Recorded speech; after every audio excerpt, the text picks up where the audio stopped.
anemia es una disminución de la tasa total de eritrocitos no circulantes por debajo del límite normal. Y para ello tenemos que tener en cuenta que esta abreviatura de HTC, ¿no?, es hematocrito, y el hematocrito es la relación entre los elementos formes y los elementos no formes de la sangre. Entonces eso quiere decir hematocrito. ¿Ya? La hemoglobina es la proteína que transporta el oxígeno y se encuentra generalmente dentro de los eritrocitos o dentro de los glóbulos rojos. El volumen corpuscular medio es muy interesante y muy importante, ¿no? El tamaño de los eritrocitos expresado en femtolitros. Y la hemoglobina corpuscular media, ¿no?, que es un contenido de hemoglobina por eritrocito expresada en picogramos. Estos cuatro términos que tenemos aquí son bastante importantes para entender el hemograma, y según ellos representan varias patologías que vamos a ir viendo al transcurso de la clase, ¿no? Entonces, según el libro, los parámetros de referencia o los valores de referencia que utilizan son estos, pero en algunos hemogramas va a variar eso dependiendo de cuál utilicen ustedes, ¿ya?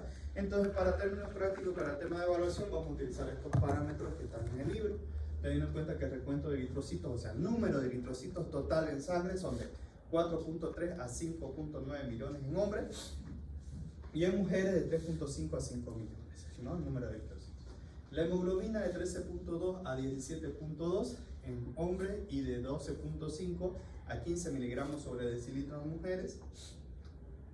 El hematocrito de 39 a 34% en varones y en 33 a 43% en mujeres.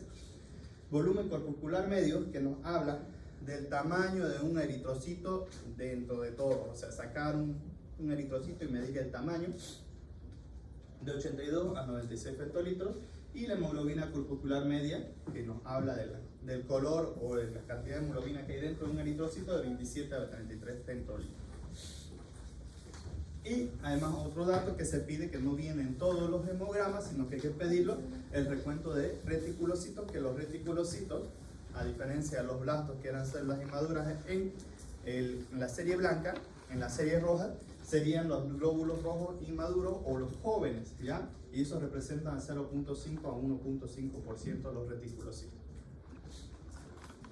¿Qué sintomatología puede tener un paciente con anemia? Bueno, todas estas es muy variable, dependiendo, ¿no? Principalmente palidez, cansancio, fatiga, somnolencia, cefalea, disnea. Ahora, la anemia, ¿no? Vamos a estudiarla por pérdida de sangre, y dentro de ella tenemos anemia por pérdida de sangre aguda y anemia por pérdida de sangre crónica. La anemia por pérdida de sangre aguda, ¿no? Vamos a perder líquido intravascular, volumen intravascular, ¿ya? Si es masiva puede provocar un colapso cardiovascular y muerte del paciente, ¿ya? La presentación dependerá de la velocidad de instauración, o sea, la sintomatología, la clínica, la repercusión hemodinámica y clínica va a depender de la velocidad del sangrado.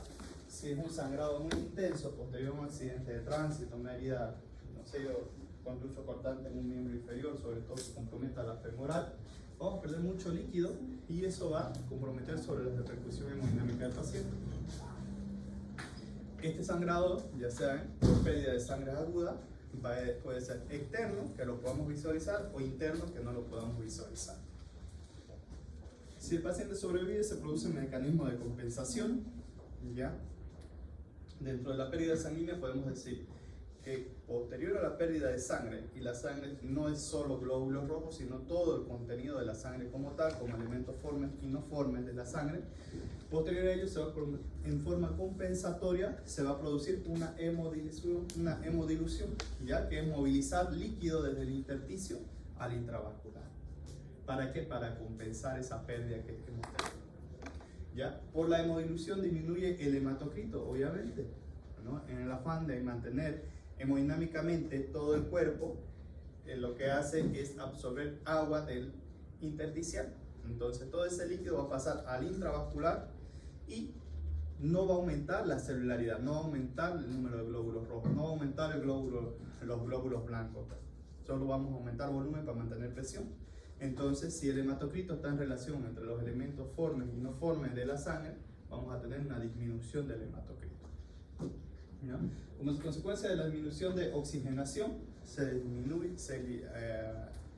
se produce la liberación de eritropoyetina.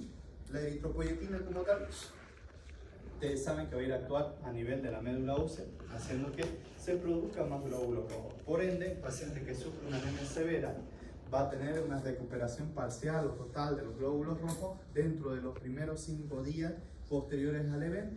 Vamos a tener unos glóbulos rojos inmaduros y va a aumentar el recuento de reticulocitos. Como es un evento que también puede liberar citoquinas, también compensatoriamente podemos hablar de que el paciente puede tener una leucocitosis reactiva secundaria en un proceso anémico. Las anemias por pérdida de sangre va a depender de la velocidad de la pérdida, ¿ya? Y de la respuesta, ¿no? Va a depender de la capacidad regenerativa de la médula ósea de los eritrocitos y de las reservas de hierro, porque un eritrocito se forma por la cantidad o es dependiente de la cantidad de hierro que tengamos en el sistema o en las reservas.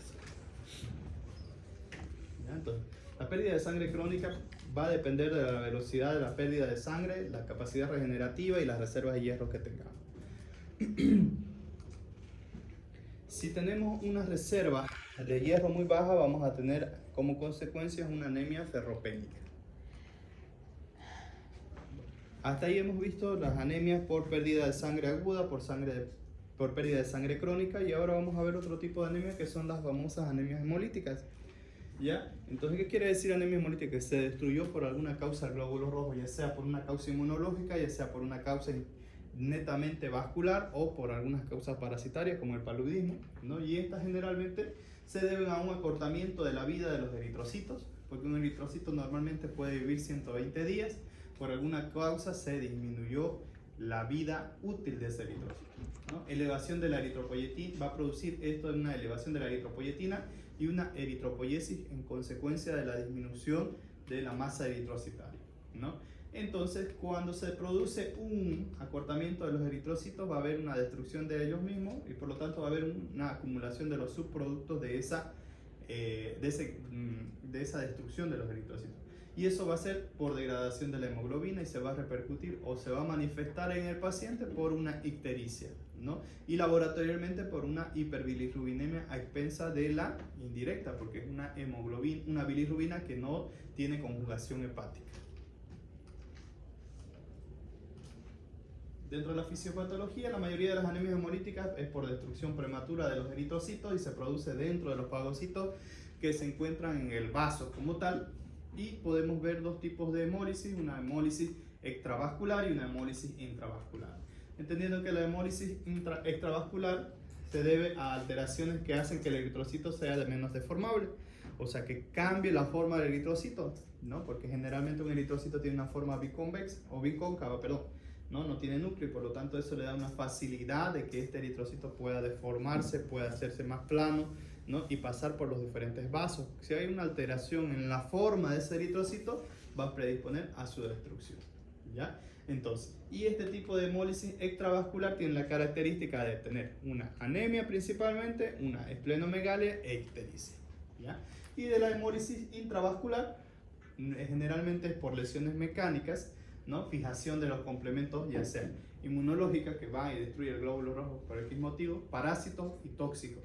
Y este va a tener la particularidad de que va a producir anemia, va a producir hemoglobinemia, va a producir hemoglobinuria y va a producir hemosideruria. En otras palabras, vamos a tener un paciente que vamos a tener con anemia, la hemoglobina que se va a trasvasar de los eritrocitos va a hacer que suba la hemoglobina en sangre, ¿no? Y vamos a tener que, como hay mucha hemoglobina circulante, esa misma hemoglobina va a pasar a orinarse y vamos a tener como consecuencia de la lisis de los glóbulos rojos el hierro circulante también, eliminándolo en orina. Bien. Y dentro de las anemias hemolíticas vamos a ver la primera, que tenemos la eferocitosis hereditaria, ¿no? Es un trastorno, como su nombre lo dice, hereditario, ya es un defecto intrínseco del esqueleto de membrana, netamente de la parte de la membrana del eritrocito, su problema, ¿no? Este le da una forma esférica a los eritrocitos, es menos, de tal manera que este es menos deformable, siendo más vulnerable al secuestro y a la destrucción, ¿no? Aquí vemos en la laminita los glóbulos rojos normales, que vemos estos que tienen su centro pálido, y los glóbulos rojos, que son los esferocitos, que tienen una forma mucho más chiquitita y más redondita en relación a los eritrocitos que están de forma normal, que tienen la falta de núcleo, ¿ya? Entonces, ferocitosis hereditaria, trastorno hereditario que produce que el eritrocito tenga una forma esférica y por lo tanto menos deformable y más vulnerable al secuestro y la destrucción de los mismos en el vaso, ¿ya? Entonces, hemos dicho que es un defecto en el cual está comprometida la estructura, la membrana del eritrocito, y eso se debe a la falta o defecto en la producción de estas dos proteínas de membrana, la epicrina y la anquirina, ¿ya? En condiciones normales, la deformidad, durabilidad del eritrocito se debe a las propiedades físico-químicas del esqueleto de membrana debido a estas dos proteínas que le confieren esa maleabilidad en condiciones normales al eritrocito. Como consecuencia de la disminución de estas dos proteínas, vamos a tener que la vida media de los eritrocitos disminuye entre 10 y 20 días, ¿ya? En relación a los 120 días que vive el eritrocito de forma normal. Los eritrocitos más jóvenes no tienen la forma esférica, y esto la van adquiriendo cuando van envejeciendo, ¿ya? Entonces, debido a su forma esférica, estos quedan atrapados más fácilmente en el vaso y por lo tanto son lisados, donde son destruidos por los macrófagos que se encuentran en el mismo vaso, ¿ya? Entonces, vamos a tener que, en resumen, es un defecto primario de las membranas, ¿no? Disminuye la estabilidad de la misma membrana por la carencia de estas dos proteínas que ya habíamos mencionado, produce la pérdida de la misma membrana, ¿ya?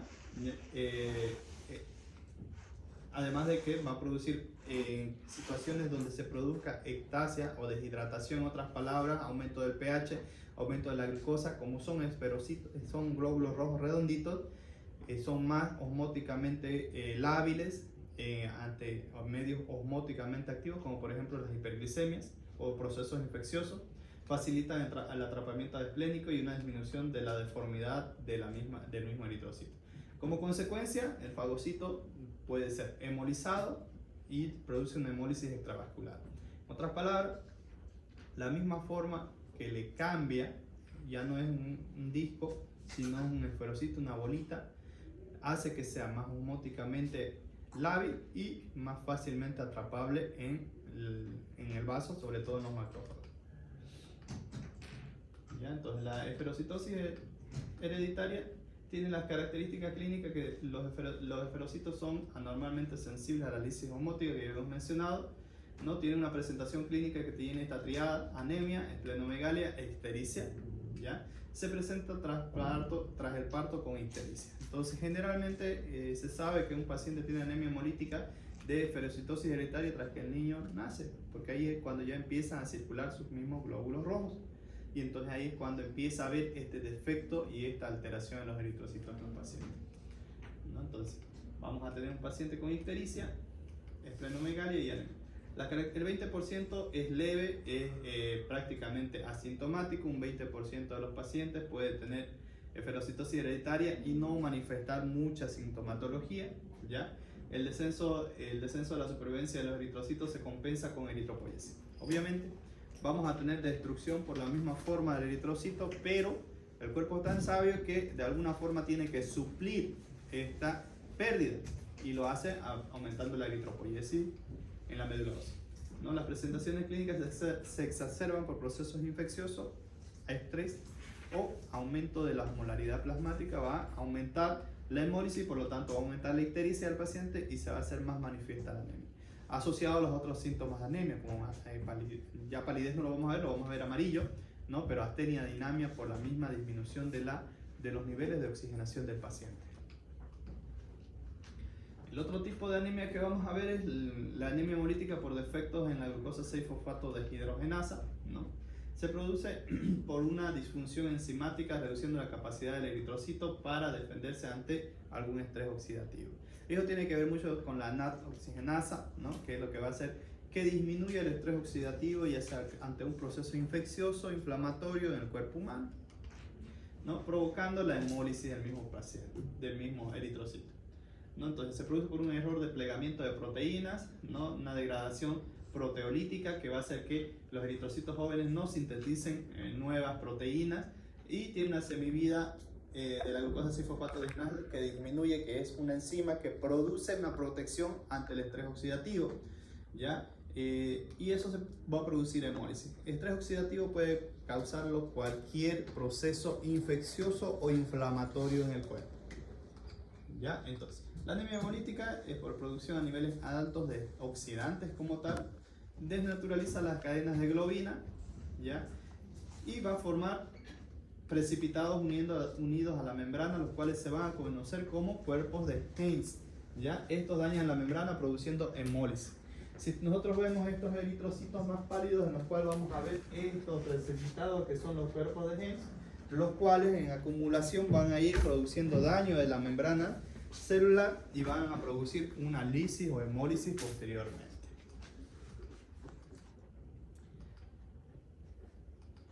Bien, con el pasar de con la evolución de la misma enfermedad, y como esta enfermedad depende de la formación de estos cuerpos de Heinz, ¿no? Va a haber algunos eritrocitos que no van a tener la cantidad adecuada y no se van a alisar y van a cambiar su forma, van a cambiar de forma, van a convertirse en esferocitos, ¿no? Los cuales igual van a quedar atrapados en el mismo vaso. ¿Ya? Las causas de estrés oxidativo las había mencionado: infecciones, fármacos, alimentos. En la anemia hemolítica por defecto de glucosa 6-fosfatodesgenasa vamos a tener la siguiente, ¿no? Se manifiesta clínicamente, hay una manifestación clínica después de las 2 o 3 semanas posterior al estrés oxidante que se ha sometido el paciente. Entonces vamos a tener que va a tener anemia, va a tener hemoglobinemia, va a tener hemoglobinuria,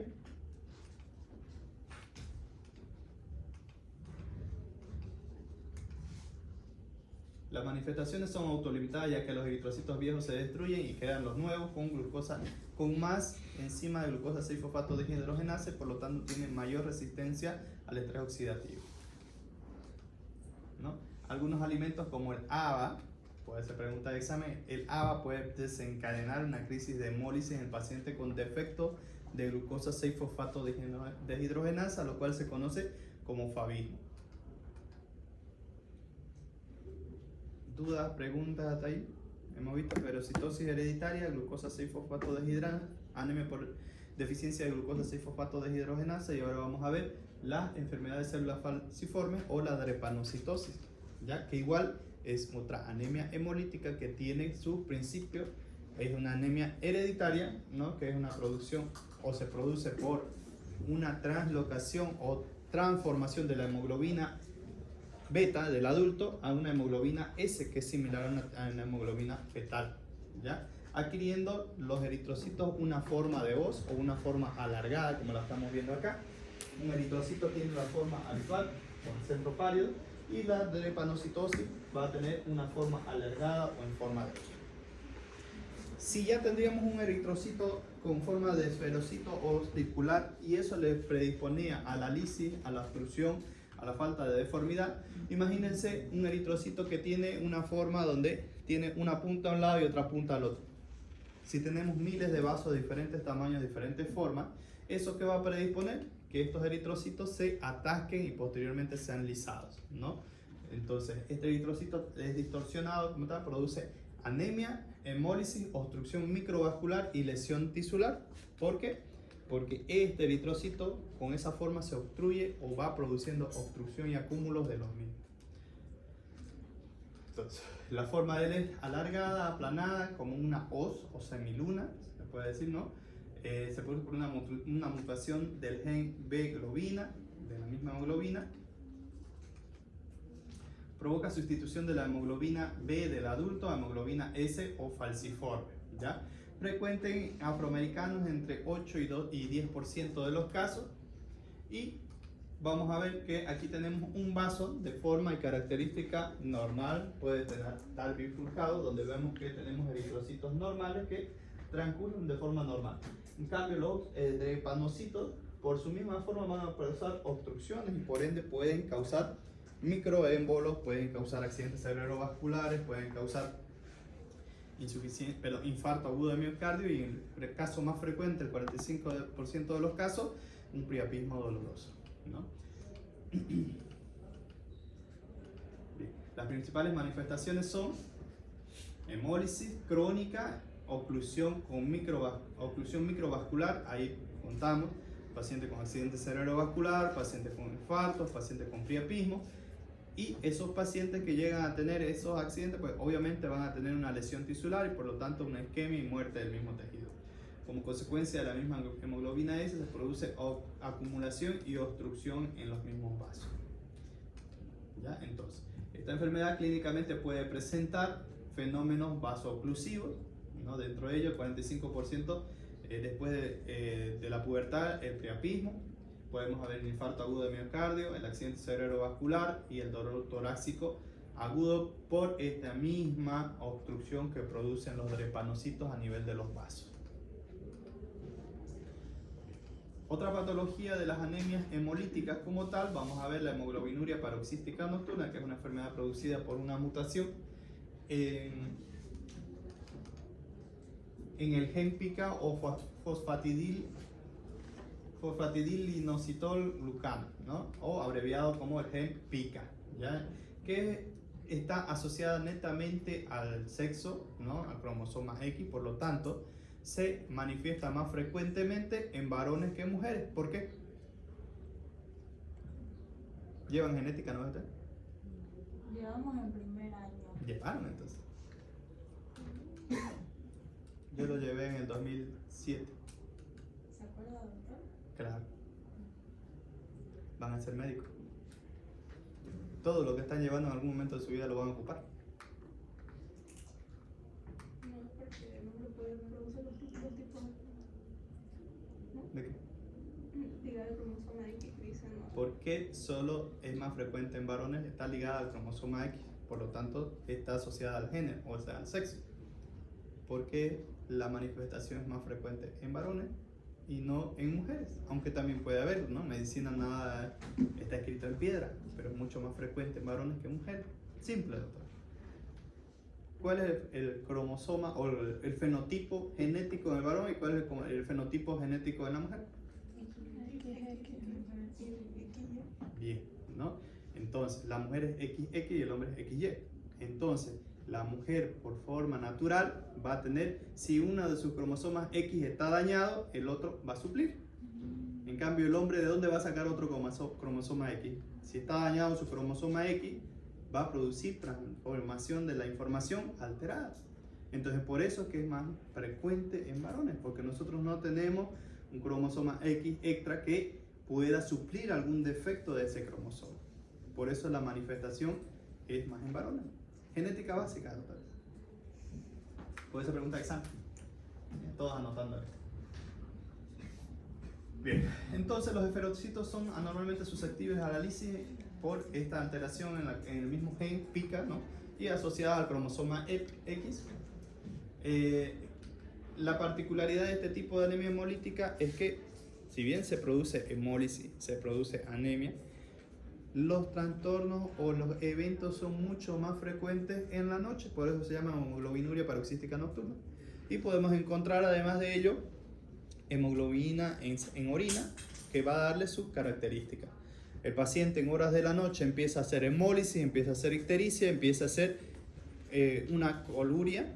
El paciente tiene una orina de color té y conforme vamos aumentando al amanecer, el paciente va dejando de hacer hemólisis, esa orina va aclarando y es una de las formas más prácticas de diagnosticarlo aquí en Bolivia, porque no tenemos este mapeo de tener ese gen, digamos, ¿no? Hacer un mapeo genético para determinar que este paciente tiene un gen alterado, el gen pica, no lo tenemos aquí. Entonces, hay típico paciente que viene en la mañana o viene en la madrugada con cambio de coloración en la orina. Además de ello le sacan una hemoglobina, está con anemia, está con hiperbilirrubinemia, está con ictericia, pero la orina va aclarando conforme va amaneciendo. ¿Ya?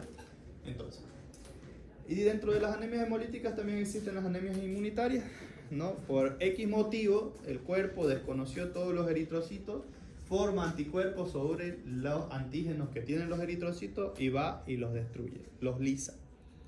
¿no? ¿Por qué? Porque hay anticuerpos que se unen a eritrocitos que ocasionan su destrucción prematura, ¿no? Entonces, como sabemos, de ahí vienen los grupos sanguíneos, ¿no? A, B, BA, O, ¿no? Según al antígeno que tengamos en la superficie de los eritrocitos. Cada uno tiene un grupo diferente y por lo tanto tiene un antígeno de superficie diferente. Nuestro cuerpo normalmente reconoce todos los eritrocitos que tengamos habidos y por haber, ¿no? Salen marcados por el antígeno mayor de histocompatibilidad y por ende los reconocemos, pero por alguna causa se produce que desconoce esos antígenos y empieza a destruirlos, ¿ya? Entonces, estos van a ser por anticuerpos calientes, aglutininas frías y hemolicina fría, ¿no? Y esto está en relación a las manifestaciones que va a dar la hemólisis. Por ejemplo, en anticuerpos calientes vamos a tener tipos de anticuerpos calientes, ¿no? Anticuerpos de IgG activos a 37 grados, ¿no? Vamos a tener uno de origen primario, que va a ser idiopático, y uno secundario a procesos autoinmunes, particularmente el lupus eritematoso sistémico, que es una colagenopatía en la cual igual no solo se ven alterados los glóbulos rojos, sino cada célula del mismo cuerpo, ¿ya? Y algunos fármacos que van a causar esta misma alteración. Por otro lado, tenemos los anticuerpos de aglutinina fría, en el cual, ¿no? Las aglutininas frías se encuentran la inmunoglobulina M, activo a menos de 37 grados, ¿no? Esta es aguda, puede ser por infecciones como por ejemplo micoplasma, mononucleosis infecciosa crónica o idiopática en algunos casos, o neoplasias linfoides asociadas a trastornos de los glóbulos blancos. Y hemolicina fría, que es un tipo de hemolicina fría, ¿no? Anticuerpos de IgG activos a menos de 37 grados, ¿no? Rara, se presenta principalmente en niños después de las infecciones virales. Va a tener manifestaciones clínicas dependiendo de que si son anticuerpos calientes, va a haber esplenomegalia, o sea, el vaso va a estar aumentado de tamaño.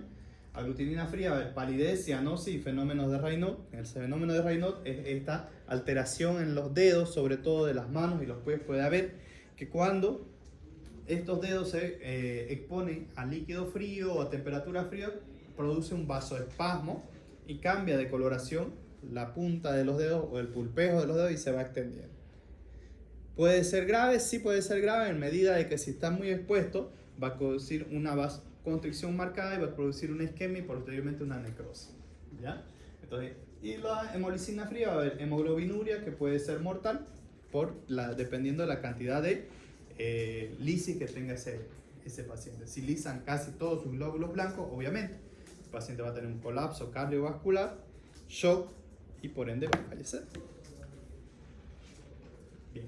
Dentro de la forma de diagnosticar, dentro de los primeros estudios para hacer un paciente tiene una anemia hemolítica de tipo autoinmune, se pide la prueba de Coombs o el test de Coombs, que puede ser directo o indirecto y se hace en sangre, ¿ya? Entonces, directa, cuando detecta anticuerpos unidos al eritrocito.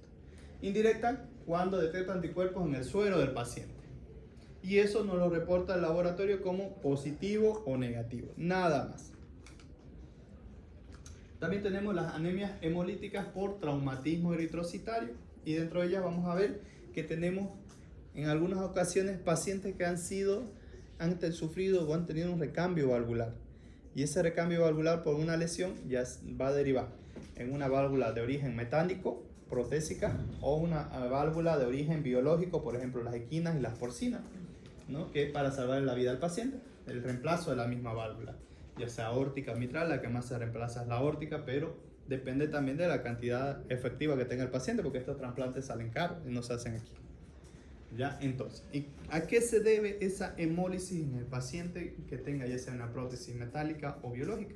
Principalmente las prótesis biológicas van a tener un flujo turbulento más gradiente de presión, y eso va a causar que aumenten las fuerzas de cizallamiento, ¿no? Normalmente saben que los eritrocitos van y se estrellan contra las válvulas aórticas, pulmonar, tricuspidia, pero estas tienen una cierta laxitud y evitan que se destruyan estos glóbulos.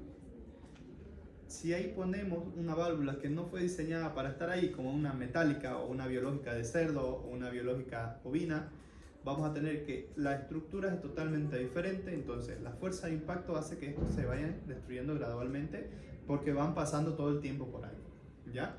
Entonces es más frecuente en las prótesis de origen mecánico que las biológicas por la misma estructura que tienen estas válvulas. ¿ya? Y los trastornos microangiopáticos, por ejemplo, lo más frecuente que se produce en la coagulación intravascular diseminada, que se da en pacientes que tienen procesos infecciosos graves que causan una alteración en los factores de coagulación y consumo de los mismos factores de coagulación. En la púrpura trombocitopénica trombótica, que es una alteración netamente en la cual hay disminución de las plaquetas y alteración de los vasos como tal, y o algunos otros, ¿no? Entonces, está en estrechamiento, hay un estrechamiento de la luz por los depósitos de fibrina y plaquetas que se producen tanto en la coagulación intravascular diseminada, en la púrpura trombocitopénica trombótica, en lupus eritematoso sistémico. Bien. Ahora, ya terminamos de hablar de las anemias hemolíticas, las anemias por pérdida, y ahora vamos a hablar sobre las anemias por descenso en la eritropoyesis, ¿no? Que también es una causa de anemia de los pacientes, ¿ya? Y esta puede ser por una producción insuficiente, ya sea por deficiencias nutricionales, insuficiencia renal o inflamación crónica, ¿ya? Entonces, las deficiencias nutricionales principalmente, ¿cuáles serían? Falta de ingesta de hierro, falta de ingesta de ácido fólico, falta de ingesta de vitamina B12. La insuficiencia renal también puede llevar a anemia, ¿por qué? Por una disminución en la producción o no producción de la eritropoyetina si ese paciente llega a tener un reemplazo renal totalmente. Y la inflamación crónica, obviamente si tenemos un paciente con una artritis crónica, una artritis reumatoidea, ¿qué es lo que va a producir todo el tiempo? Va a producir células inflamatorias y va a seguir consumo productivo de las células rojas, células blancas, y el paciente va a llevar a un tipo de anemia en algún momento. ¿Ya? Entonces, dentro de ella tenemos la anemia megaloblástica, que es una de las principales que vamos a ver, la cual se trata por una alteración en la síntesis de ADN, ¿ya? Y lo cual va a derivar en cambios morfológicos del eritrocito. Normalmente vamos a tener un eritrocito de un tamaño normal, ¿no? El cual se va a repercutir sobre el volumen corpuscular medio, que nos va a decir si el eritrocito es de un tamaño normal o de un tamaño anormal. Por eso les dije que el volumen corpuscular medio y la hemoglobina corpuscular media nos va a definir muchas de las patologías. Si el volumen corpuscular medio en un hemograma está alto, asociado a una anemia, disminución de la hemoglobina, vamos a hablar de una anemia megaloblástica, que puede ser debida a ácido fólico o a vitamina B12. ¿Ya? Entonces, fisiopatológicamente las anemias megaloblásticas pueden ser por deficiencia de vitamina B12 y ácido fólico, ¿ya? Y generalmente va a ser causada por una gastritis autoinmunitaria. ¿Por qué? Ahorita ¿ya? Donde va a haber compromiso del antro gástrico, ¿no? El cual no puede conducir el factor intrínseco produciendo deficiencia de vitamina B12, o por deficiencia de folato, que es similar a la deficiencia de vitamina B12. Y para entender eso tenemos que ver más o menos cómo se absorbe la vitamina B12 y el factor intrínseco, ¿ya? Y para ello tenemos que la absorción de la misma se divide en tres factores, o en tres partes. La primera, en la boca, cuando ingresamos alimentos ricos en vitamina B12 o folato, los cuales vamos a masticar, y se va a liberar ahí al momento de masticar una enzima que se llama la transcobalamina B1 o aptocorina o cobalifilina, ¿ya? Entonces el alimento va a pasar de la boca al estómago, y esta transcobalamina o TN1 al llegar al estómago va a hacer que el alimento se separe de la vitamina B12, formando este nuevo complejo que se llama factor intrínseco gástrico, ¿no? Que lo tenemos acá, conformando este nuevo compuesto, que tenemos la transcobalamina unido a la vitamina B12. ¿Ya? Entonces ese va a pasar al estómago, y el estómago pasa al duodeno, y en el duodeno, por el factor intrínseco que se secreta igual a nivel gastrointestinal, a nivel de las células del antro gástrico, va a hacer que se libere el factor intrínseco, la vitamina B12 de la transcobalamina, formando el factor intrínseco vitamina B12, que se va a absorber a nivel del intestino delgado, a nivel del ilio, y posteriormente pasar al torrente sanguíneo. Entonces, la vitamina B12 es parte fundamental dentro de los procesos de transformación o de replicación del ADN, y por lo tanto transmitir información al eritrocito. ¿Ya? Entonces, La deficiencia de vitamina B12 tiene bastantes complicaciones neurológicas, dentro de ellas asociadas a vitamina B12, y además es enigmática porque no mejora con solo la ingesta de folatos, ¿ya? Entonces tiene una incidencia prevalente en caucásicos, o sea, en blanquitos, ¿no? Aunque se presenta en todos los grupos raciales, la edad media es a los 60 años. La patogenia puede deberse a un ataque autoinmunitario de la mucosa gástrica o gastritis crónica como tal, ¿ya? Entonces, preguntas de anemia ferropénica. ¿Dudas?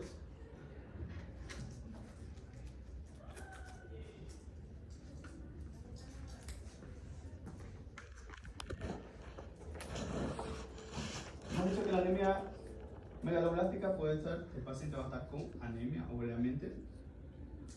Por lo tanto, va a tener una hemoglobina menor a 12 o 13, dependiendo del laboratorio que ustedes tengan. Entonces, si tenemos un paciente que va a tener el siguiente laboratorio,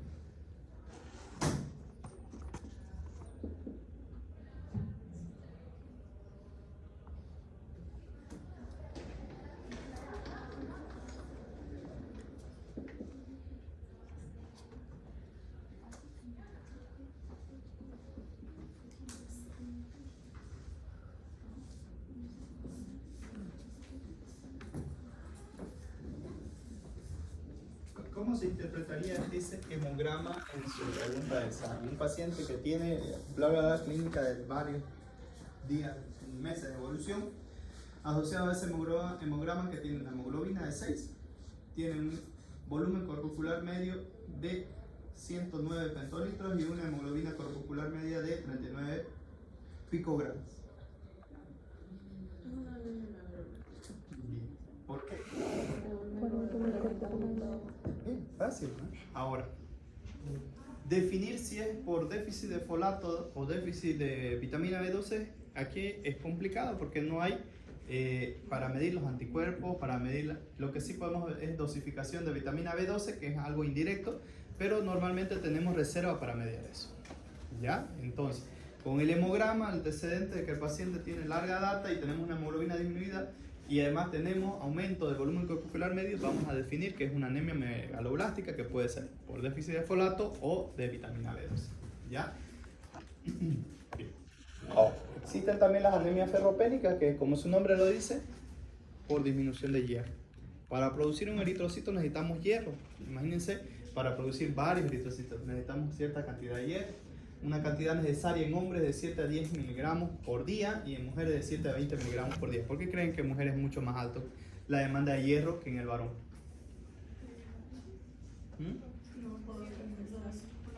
Por algo fisiológico, por la misma menstruación, y ese requerimiento de hierro se incrementa durante el embarazo porque van a necesitar hierro para la misma mujer y van a necesitar hierro para el nuevo ser.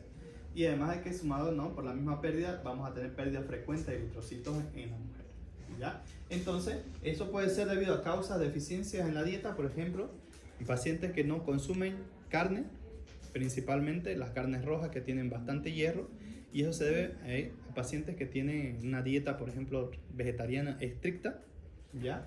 Alteraciones en la absorción, pacientes que tienen algún trastorno en el mismo tránsito gastrointestinal que dificulte la absorción del mismo hierro, incremento de las necesidades, por ejemplo, el mismo embarazo, pacientes mujeres que han tenido anemia, vamos a tener que va a haber un consumo exagerado de eritrocitos, por lo tanto va a haber disminución de los niveles de hierro y pérdida crónicas de sangre, por ejemplo, los pacientes que tienen gastritis crónica, gastritis o úlceras que están goteando constantemente perdiendo, pacientes que tienen hemorroides que están perdiendo constantemente gota a gota de sangre. ¿Ya? Entonces, el hierro normalmente tiene esta disposición o esta distribución desde que ingresa, ¿no? Tiene una absorción intestinal. El hierro va a pasar de hierro por la transferina plasmática al hígado, donde se va a ver la reserva de hierro como tal, donde se va a guardar, y eso se va a guardar en los fagocitos mononucleares del mismo hígado, causando precursores. Cuando hay alteraciones en la disminución de los eritrocitos, va a sacarse de la reserva para producir precursores eritrocitarios y liberar eritrocitos de la médula ósea, ¿no? Entonces, esta se absorbe por el intestino y se puede alterar por una descamación en el mismo paciente que tiene pérdida de sangre. Bien, dentro de las regulaciones de hierro existe la captación del mismo hierro, ya sea en la porción M o en la porción no M, en las células epiteliales del endotelio, y de ahí va a seguir dos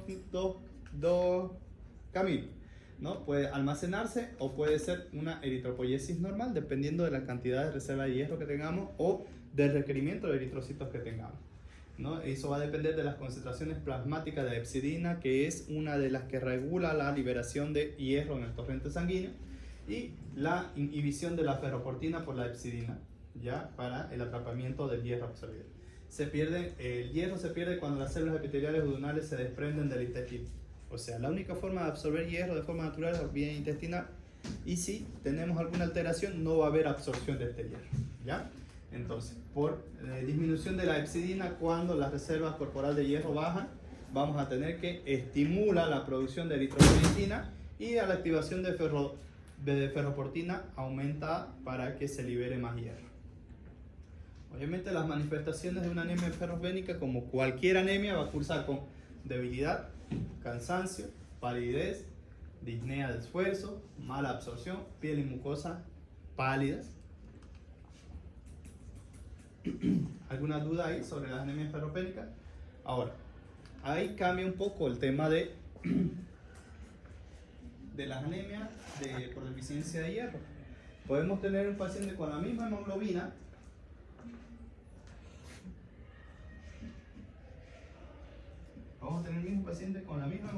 pero ya vamos a tener cambiado sus valores de hemoglobina corpuscular media y volumen corpuscular medio. Si su valor normal iba entre los 80, vamos a tener que el volumen por deficiencia de hierro, porque no tenemos cómo producir ese glóbulo rojo, va a estar disminuido. Por lo tanto, vamos a tener un glóbulo rojo más chiquitito, por ejemplo 69. Y la hemoglobina corpuscular media, que nos da el color rojito del paciente, vamos a tener que normalmente los 27 centilitros vamos a tener que tengamos 23. Entonces, aquí tenemos una anemia microcítica hipocrómica característica de los pacientes que tienen una anemia ferropénica. ¿Ya? Entonces, cuando tenemos un paciente con anemia ferropénica, sí va a haber modificaciones del volumen corpuscular medio y de la hemoglobina corpuscular media, porque el hierro es parte fundamental para producir los eritrocitos. Bien, el otro tipo de anemia es la anemia causada por enfermedades crónicas, o sea, enfermedades de larga data que van más de 3 meses, tipo artritis reumatoidea principalmente, ¿no? Esto va a producir una reducción en la proliferación de progenitores eritrocitarios y una alteración en la utilización del hierro por el mismo hecho de los procesos infecciosos que puede haber. Estas etiologías pueden ser enfermedades crónicas asociadas a infecciones crónicas, como por ejemplo trastornos inmunitarios y neoplasias. Y va a seguir la inflamación sistémica, va a hacer que el hierro sérico baje, ¿no? Va a haber disminución de la captación de hierro, va a haber reserva de hierro, se va a ver alterada la reserva de hierro, y los macrófagos tisulares por la acción de la epsidina inhiben la ferroportina, que esta es la que transporta el hierro como tal a los macrófagos, y va a haber una disminución de la transferencia de hierro como tal. Y por lo tanto va a haber un aumento de depósito de la médula ósea negativo. Manifestaciones clínicas, dentro de ellas principalmente pérdida de peso, porque si consideramos que es por deficiencia de hierro, ¿qué quiere decir? Que el paciente no está comiendo bien por alguna manera, por lo tanto va a haber pérdida de peso principalmente. Fiebre, porque también puede producir mediadores inflamatorios. Cefalea, ¿por qué creen que se produce la cefalea en el paciente? La cefalea se produce por disminución de la perfusión cerebral, porque no tenemos cantidad de oxígeno adecuada por la disminución de los eritrocitos. Si bien tenemos compensación en volumen, pero no del número eritrocitario como tal. Y mialgia y artralgia también, porque va a producir un proceso inflamatorio en el paciente. ¿Dudas? ¿Preguntas? ¿Hasta qué hora? ¿Hasta las 2? ¿Y 50? ¿No? Ya, tenemos que votar. Entonces, hasta ahí hemos visto anemias que son, ¿no?, deficiencias en la producción de glóbulos rojos o pérdida de los glóbulos rojos como tal.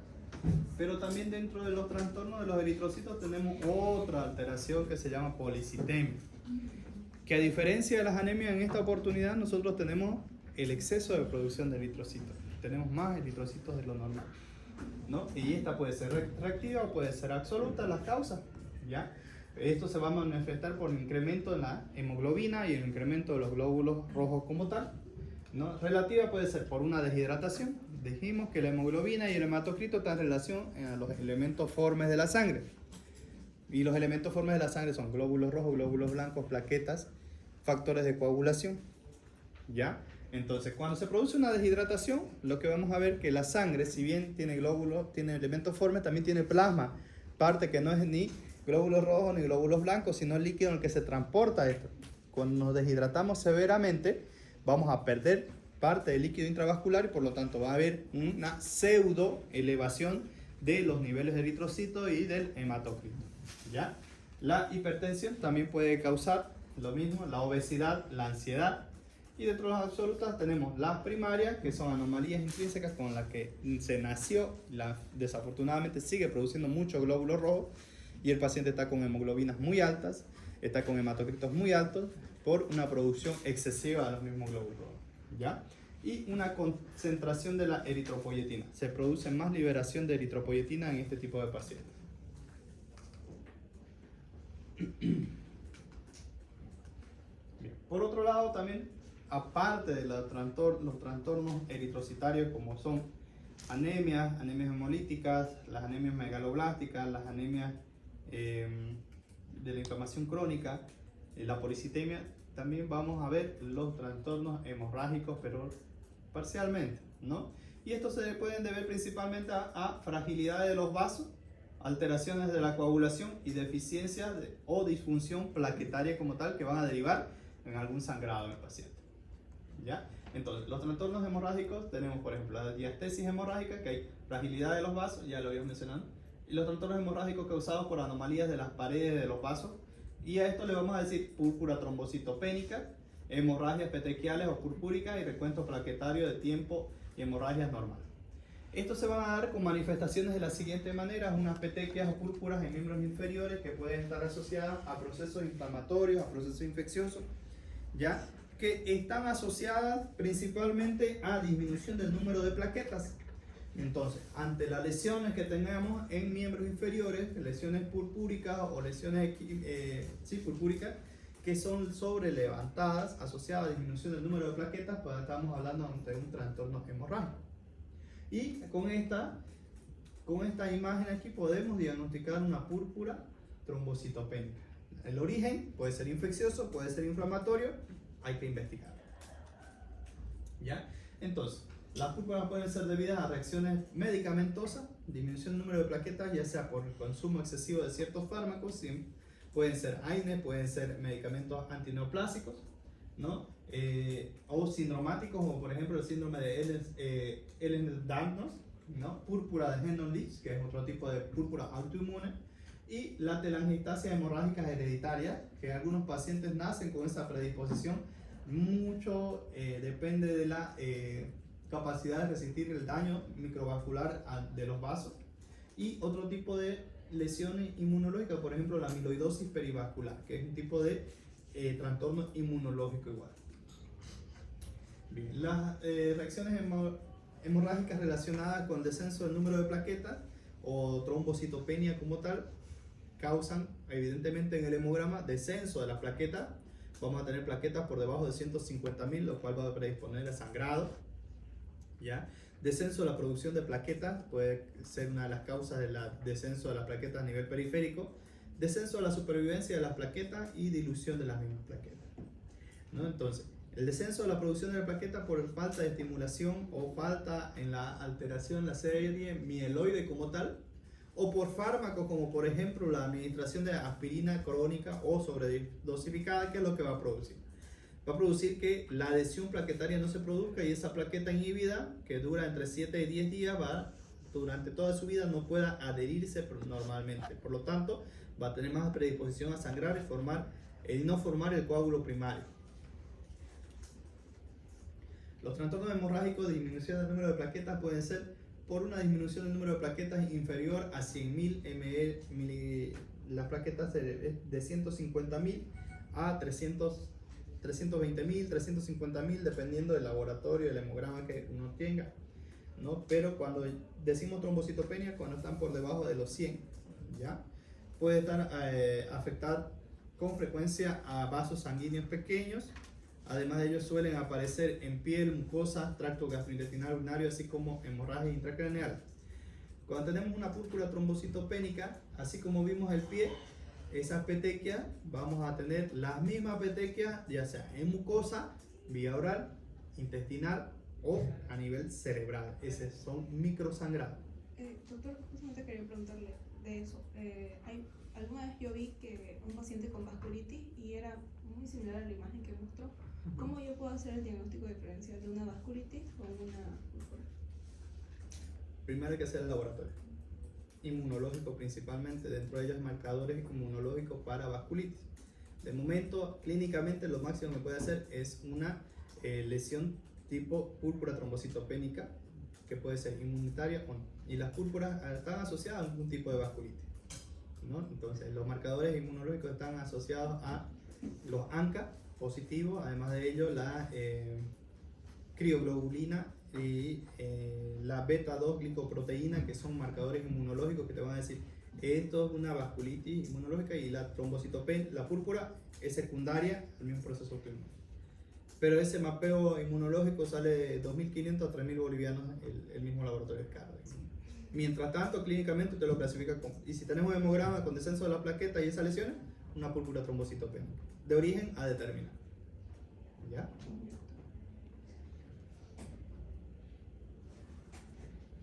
Bien, las hemorragias pueden ser debidas a la misma disminución de las plaquetas como tal. Va a haber prolongación del tiempo de protrombina y prolongación del tiempo parcial de tromboplastina, van a estar normal. Lo que se va a ver alterado es el tiempo de trombina. Bien. ¿Alguna duda, alguna pregunta? ¿Algo que no haya quedado claro?